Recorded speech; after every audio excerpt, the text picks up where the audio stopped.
जय माता दी, जय महाकाल। मैं राजगुरु जी महाविद्या आश्रम में आप सभी का स्वागत करता हूं। आज मैं आप लोगों को लेकर अद्भुत दुर्लभ रहस्यमयी साधना यक्ष साधना प्रयोग लेके उपस्थित हुआ हूं। यक्ष साधना अति प्राचीन साधना और प्रचलित साधना रही है साधकों के बीच में। यह काफी रहस्यमयी साधना है। ये इतनी उत्तम क्लास की साधना है कि जो बड़े बड़े तांत्रिक होते हैं, बड़े साधु होते हैं, योगी होते हैं, ऋषि होते हैं, मुनि होते हैं, इस यक्ष साधना को संपन्न करके, उसका प्रत्यक्षीकरण करके, उसको वचनबद्ध करके अपनी सेवा में उसको सदैव तत्पर रखते हैं। और ये यक्ष भी ऐसे होते हैं कि जब इनको सिद्ध कर लिया जाए तो इस साधक को समस्त प्रकार की विपत्तियों से बचाते हैं और साधक की समस्त प्रकार की मनोकामनाओं की पूर्ति करते हैं, चाहे वो भौतिक मनोकामना हो या आध्यात्मिक मनोकामना हो। इनकी साधना से साधक को धन लाभ बहुत होता है। आपने देखा होगा कि जो बड़े बड़े साधक होते हैं, तांत्रिक होते हैं, कहीं जाते हैं तो झोली में हाथ डालते हैं, धन प्रदान कर देते हैं। वो भिक्षाटन नहीं करते हैं, वो तो आपकी भावना को समझने के लिए भिक्षाटन करते हैं। लेकिन जब इस साधना को संपन्न कर लिया जाए तो साधक को चाहिए कि इस साधना का दुरुपयोग नहीं करना चाहिए। उस धन को जो साधक कोई प्रदान करते हैं उसका भी दुरुपयोग नहीं करना चाहिए। इस साधना से साधक बहुत से चमत्कार दिखा सकता है जिससे लोगों को आश्चर्यजनक स्थिति में ले जा सकता है।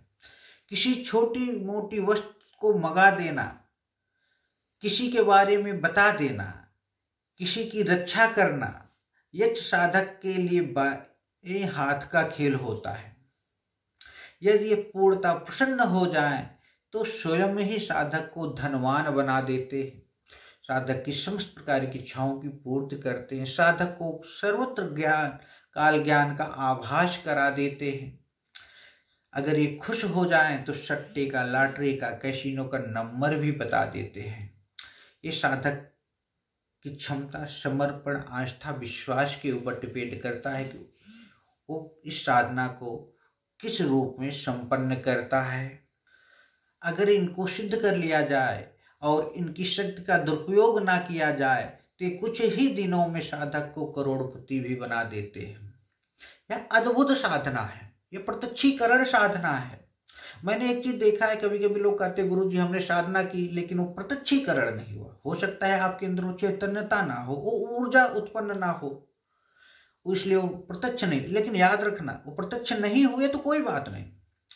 अगर आपने समर्पण, आस्था, विश्वास के साथ उस साधना को संपन्न किया है, शुभ और प्रत्यक्ष जो सामग्री है आपकी वो शुद्ध है, सिद्ध है, प्राण प्रतिष्ठित है, मंत्र सिद्ध चैतन्य है, संकल्पित है, शुभ मुहूर्त में बनी है और सही है, उसको स्थापित करके, क्योंकि यंत्र का मतलब होता है कि उस देवता का आवास या उसका आसन या उसको वशीकरण या उसको आपकी तरफ खींचने का एक यंत्र होता है। अगर सही ढंग से प्राण प्रतिष्ठित मंत्र सिद्ध चैतन्य है तो जरूर है, प्रत्यक्षीकरण ना भी हो तो भी उनकी दिव्य शक्तियां साधक को भाव विह्वलित कर देती हैं, साधक की समस्त प्रकार की मनोकामनाओं की पूर्ति कर देती हैं, धीरे धीरे साधक की चैतन्यता को स्वयं ही ऊर्जावान बना देती हैं। और जब साधक उस स्तर पे पहुंच जाता है तो वो स्वयं प्रकट होकर साधक की सभी प्रकार की मनोकामनाओं की पूर्ति कर देती है। इस साधना को करना कैसे चाहिए? साधक सबसे पहले एक मिट्टी लाए, एक ऐसी मिट्टी लाए जिससे किसी मूर्ति का निर्माण किया जा सके। कुम्हार के घर से कुछ पैसे देकर भी ला सकता है, या कहीं अच्छी मिट्टी हो तो उसको भी लाके भिगो के रख ले और उससे एक मूर्ति बना ले। और इसको मूर्ति बनाने से पहले ही अपने आसपास किसी योग्य विद्वान से यक्ष यंत्र का निर्माण भोजपत्र पे प्राण प्रतिष्ठा मंत्र सिद्ध चैतन्य संकल्पित सिद्ध करा के पहले ही अपने पास रख ले।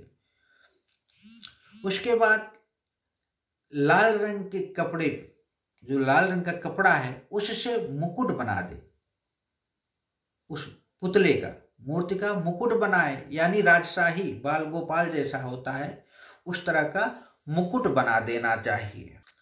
शुक्रवार की रात 11 बजे या 10 बजे के आसपास नहा धोकर दक्षिण दिशा की तरफ, दिशा क्या होगी, दक्षिण दिशा की तरफ मुख करके लाल आसन पर साधक को बैठ जाना है और सामने मूर्ति को स्थापित कर दे, चौकी पर लाल कपड़ा बिछाकर, और सामने यंत्र को स्थापित कर देना चाहिए और संकल्प ले कि मैं यह साधना संपन्न कर रहा हूँ, आप प्रकट होकर प्रत्यक्षीकरण देकर मेरी समस्त प्रकार की कमियों को माफ करके मेरी समस्त प्रकार की मनोकामनाओं की पूर्ति कीजिए। उसके सामने चौमुखा घी का दीपक जलाएं, फिर गुरु, इष्ट, गणेश का पूजन करें, कुल देवी आदि देवता का पूजन करें, पितरों का पूजन करें, वो तो मैंने पहले ही बता दिया है, प्रार्थना करें। फिर यक्षराज श्री कुबेर महाराज का पंचोपचार ढंग से पूजन करें, धूप दीप अगरबत्ती से, और उनसे उनकी साधना की आज्ञा लें। फिर यक्ष का आवाहन करें, पंचोपचार पूजन करें, मूर्ति का सिंदूर से मूर्ति का तिलक करें, अपने तिलक करें, अपने भी तिलक करें, उसका भी तिलक करें, धूप दीप फल मिठाई सेंट पुष्प चावल चंदन आदि से उस यंत्र का, उस मूर्ति का पूजन करना चाहिए। पूजन कर लेने के बाद आप पहले से ही लाल हकीक की माला प्राण प्रतिष्ठित मंत्र सिद्ध चैतन्य संकल्पित जो है उसको आप पहले से ही रखवा लीजिए। यंत्र माला मैंने पहले से ही कहा कि 21 माला मंत्र का जाप करें। जाप में कुछ अनुभूतियां हो तो आपको डरना नहीं चाहिए, नहीं तो यह साधना सफल नहीं होगी, और यह साधना सफल होने का लक्षण है कि अनुभूतियां चालू हो गई हैं। जब के बाद क्षमा याचना करें। यह 11 दिन की साधना है, 11 दिन तक यह साधना करते रहे। 11वें दिन जरूर अधिकतर 99% होता है कि उनका दर्शन हो ही जाता है। दर्शन होने पर गुलाब के फूलों की माला उनके गले में पहना दें और 3 वचन ले लें। इसके बाद जब भी आप इनको बुलाओगे तो ये आएंगे, प्रत्यक्ष या अप्रत्यक्ष रहकर आपके समस्त प्रकार के कार्यों के, साधक की समस्त प्रकार की मनोकामनाओं की पूर्ति करेंगे। मंत्र आदि या तंत्र मंत्र मैं आपको यहाँ नहीं दे रहा हूँ, क्योंकि लोग क्या करते हैं तो ऐसे ही चालू कर देते हैं, यूट्यूब देख के, फेसबुक पढ़ के या गूगल से या किताबों से। तो ऐसा साधना कभी नहीं करनी चाहिए, क्योंकि ये प्रत्यक्षीकरण साधनाएं हैं।